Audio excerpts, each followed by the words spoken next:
Bonjour et merci d'être présent à cette nouvelle séance de UGC Culte. Aujourd'hui, nous allons voir Raging Bull de Martin Scorsese avec Robert De Niro. Un film de 1980 qui, comme beaucoup de films cultes, fut un demi-succès à sa sortie et a lentement atteint son statut de film de boxe ultime. Il faut dire qu'à l'époque, un film de boxe en noir et blanc, avec à peine une dizaine de minutes de combat, qui évite la quête du héros pour devenir champion du monde et se concentre plutôt sur sa vie d'expiation d'une faute peut-être imaginaire, même avec la performance d'acteur de Robert De Niro, ça peut refroidir les amateurs du genre qui s'attendraient à voir un autre Rocky. Le film vaut pourtant un Oscar à Robert De Niro pour son interprétation hallucinante de Jake LaMotta, et 10 ans plus tard, les critiques américains élisent Raging Bull film de la décennie.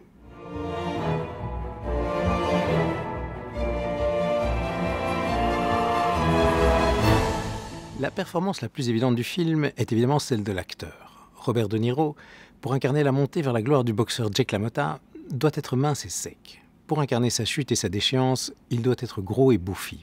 Le tournage se déroule en deux parties. D'abord la jeunesse et les combats, puis interruption pendant 4 mois pour permettre à De Niro de prendre 30 kilos, nécessaires à la crédibilité du personnage. Hey, Jake, come on, champ. Come on, wake up. Wake up, champ. What's up? We're from the DA. Yeah, I know where you're from. They want to talk with You you. all look the same to me anyway. What's the difference? They want to talk with you, Jake. About what? I don't know. I don't run the joint. They just told me to bring you in. What do you want? For what? Et c'est vrai que nul maquillage ou effet spécial à la prise de vue n'aurait pu avoir ce résultat saisissant, cette vérité physique dans l'interprétation. Martin Scorsese n'est pas un grand fan de boxe. Quand De Niro, avec qui il a déjà tourné Mean Street, Taxi Driver et New York, autant dire son acteur fétiche, lui propose de tirer un film du livre de LaMotta dont il a pris les droits, il n'est pas très emballé. Les producteurs Robert Chartoff et Irving Winkler acceptent le projet à condition que Scorsese le tourne. Le réalisateur, dans une période noire de sa vie privée et addict à la cocaïne, accepte finalement pour remercier De Niro qui l'aide beaucoup dans ces moments extrêmement difficiles. Scorsese est fidèle à ses acteurs. À ce jour, il a fait 8 films avec De Niro, 6 avec Harvey Keitel et 5 avec Leonardo DiCaprio. À chaque fois, une complicité évidente les réunit.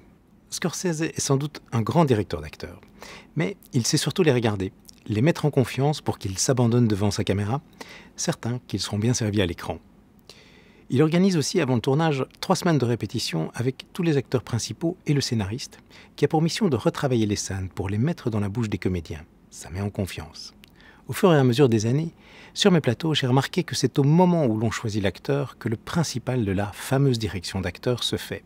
Il est ou pas le personnage. Et après, ce lien de confiance entre le réalisateur et les acteurs fait une bien meilleure direction d'acteur que tout ce qu'on peut leur raconter sur le personnage.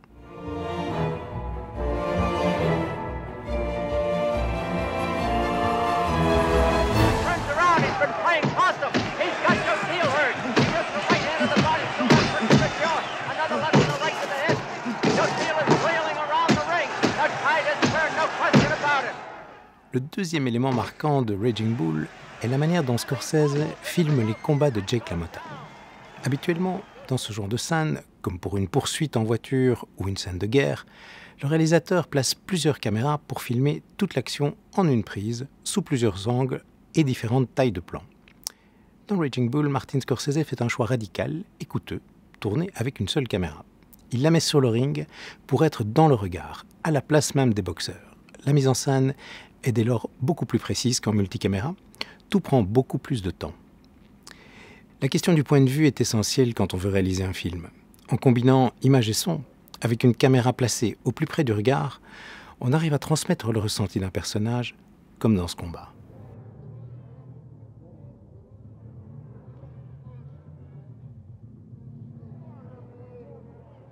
Le son de la foule est étouffé car LaMotta est sonné, et l'image au ralenti accentue encore cet effet. La respiration de LaMotta est en avant-plan sonore.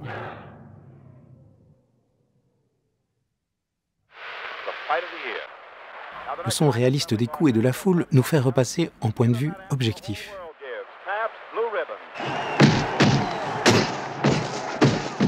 Both punches by LaMotta explain themselves.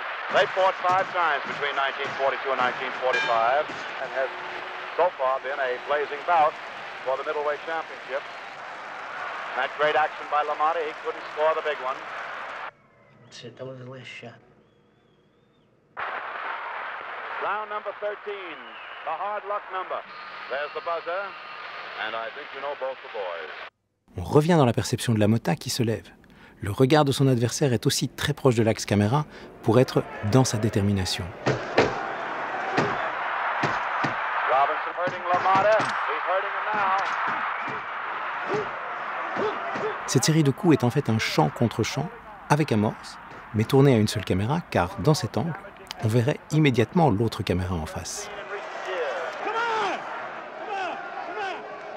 Ce plan large profil ne peut aussi être fait qu'à une seule caméra, sinon on verrait les deux caméras de part et d'autre.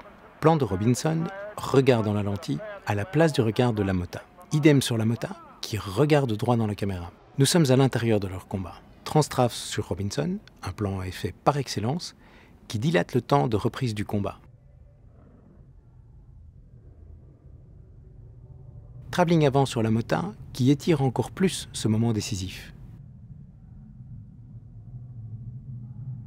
Robinson s'avance vers LaMotta, ça accélère brutalement et le premier coup part. Robinson est toujours filmé de face quand il cogne. Avant Raging Bull, on avait rarement filmé l'intimité d'un combat de cette manière.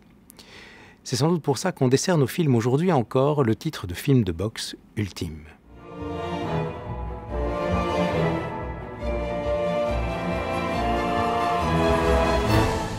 On dit souvent qu'il y a 3 écritures dans un film. L'écriture du scénario, quand on crée l'histoire et les personnages, l'écriture du tournage, quand les personnages s'incarnent dans des décors et les acteurs qui les jouent, et enfin l'écriture du montage, quand l'image s'impose. Elles sont toutes 3 importantes, mais le montage est la plus importante, car c'est là que le film se fait réellement. Le scénario est un objet littéraire où le lecteur peut imaginer des choses. En tournage, on tourne dans le désordre, on manque de vision d'ensemble, les rushs c'est toujours bien. Au montage, on peut plus raconter d'histoire. On a ce qu'on a. Scorsese est fidèle à ses acteurs, mais encore plus à sa monteuse, Thelma Schoonmaker. Elle a monté son premier long métrage, Who's That Knocking at My Door, et les films suivants, il travaille avec d'autres. Et puis, il se retrouve sur Raging Bull. Ils ne vont plus se quitter ensuite. Oui, depuis lors, Scorsese a monté tous ses longs métrages avec la même monteuse. Scorsese a tendance à faire de longs plans. Il ne cherche pas à recréer une temporalité propre au montage, comme dans les séquences de vie de Jake LaMotta qui composent la majorité de Raging Bull. La scène qui suit est assez violente, mais vous allez voir, elle est tournée en 2 plans seulement, avec un aller-retour sur chacun d'eux. How come you didn't tell me about it? Why didn't you tell me about it, huh? I don't know what you're talking about.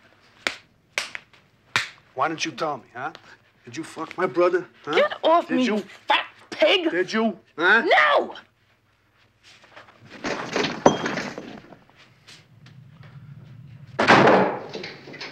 Open the door. Get away! Come on, open the door. I want to talk to Get you. away from me, you're sick! I just want to ask you one thing. Why did you fuck Joey? Get away! Open the door. No!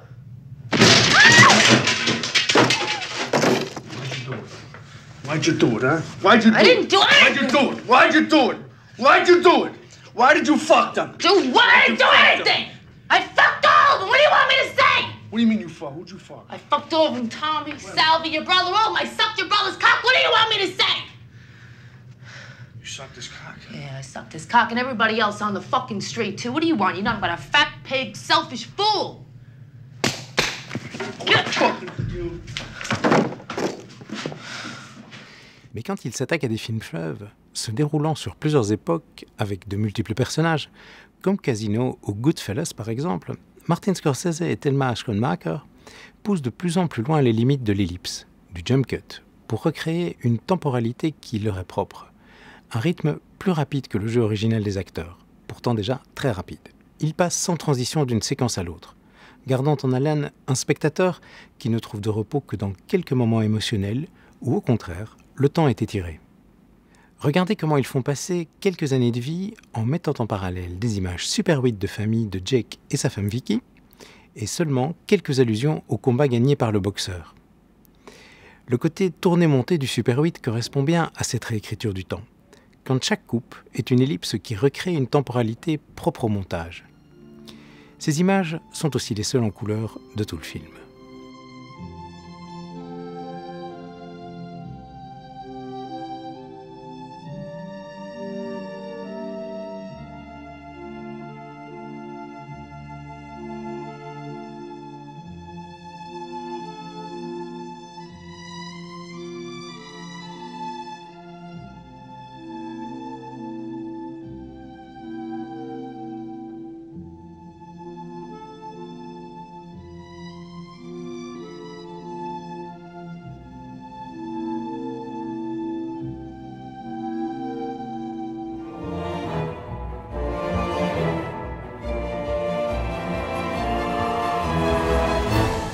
Raging Bull est un film de boxe parce qu'il raconte l'histoire d'un boxeur. La particularité, c'est que ce boxeur qui gagne sur le ring ne veut pas gagner dans la vie. Cette gloire, cet argent qu'il amasse, il considère qu'il n'y a pas droit. Inconsciemment, il culpabilise une faute, imaginaire ou non, et il doit l'expier. Il se lance dans une entreprise de démolition personnelle qui va finir par lui faire tout perdre. C'est évidemment pas le genre de fin que l'on s'attend à voir dans un film de boxe, où la tension principale est généralement le héros va-t-il ou non réussir à battre le champion pour devenir lui-même champion. Dans Raging Bull, le scénario évacue relativement vite cette question. Le film commence sur un premier combat, puis il se déroule 24 minutes pendant lesquelles on découvre la vie de Jake LaMotta, avec sa première femme d'abord, et puis la rencontre avec Vicky, la seconde. Tout cela avant de revenir à un combat dont on ne voit pas la préparation. Plus tard, LaMotta accepte un combat truqué. Il est découvert, puis sanctionné. Au lieu de développer ce climax dramatique, le scénario ellipse alors totalement sa traversée du désert pour le retrouver 2 ans plus tard, prêt à un autre combat. Tommy ain't gonna forget us.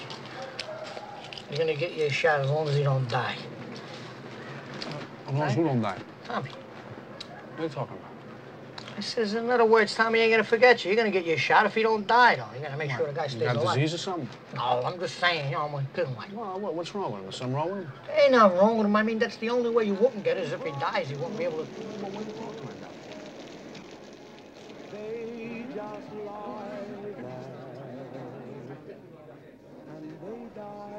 Le scénario effleure donc la boxe. Il n'en fait pas le sujet principal du film, préférant se concentrer sur la vie privée de LaMotta.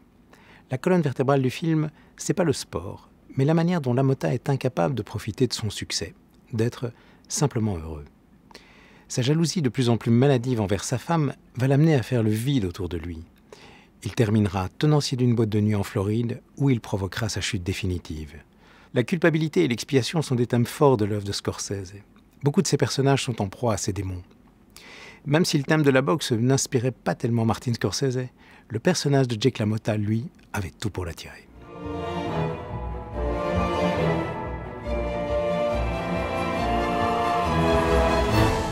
Il y a réalisateur et réalisateur. Martin Scorsese est de la catégorie qui change le cinéma. D'abord en faisant partie de ce mouvement appelé le Nouvel Hollywood, où avec ses collègues Spielberg, Lucas, Coppola, De Palma, il modernise la production hollywoodienne et aborde des thèmes autrefois tabous, comme la violence, la corruption politique, la sale guerre, la sexualité. Mais Martin Scorsese est aussi un des réalisateurs les plus cinéphiles de tous les temps. Sa connaissance du cinéma est encyclopédique, comme le montrent ses séries documentaires, sur le cinéma américain et sur le cinéma italien. Pour beaucoup, il représente l'amour des films, de tous les films, tous genres confondus. Les séances UGC Culte sont organisées en partenariat avec la Cinémathèque de Belgique, qui il y a quelques années a failli disparaître quand ses subsides ont été brutalement coupés. Les cinéastes belges, français, européens se sont indignés. Scorsese, qui a gagné le prix de l'âge d'or organisé par la Cinémathèque avec son court-métrage de Big Shave au début des années 60, et considère notre Cinémathèque comme une des plus riches collections du monde, est alors personnellement intervenu auprès du pouvoir politique pour leur dire quelle erreur il faisait. Qu'un homme aussi important se préoccupe de notre sort a beaucoup impressionné nos interlocuteurs. Face au tollé général, ils sont finalement revenus sur leur décision, nous permettant de continuer notre mission de conserver les films, tous les films possibles, sans a priori, car il est impossible de savoir quels sont ceux qui vont rester ou pas. Bonne projection.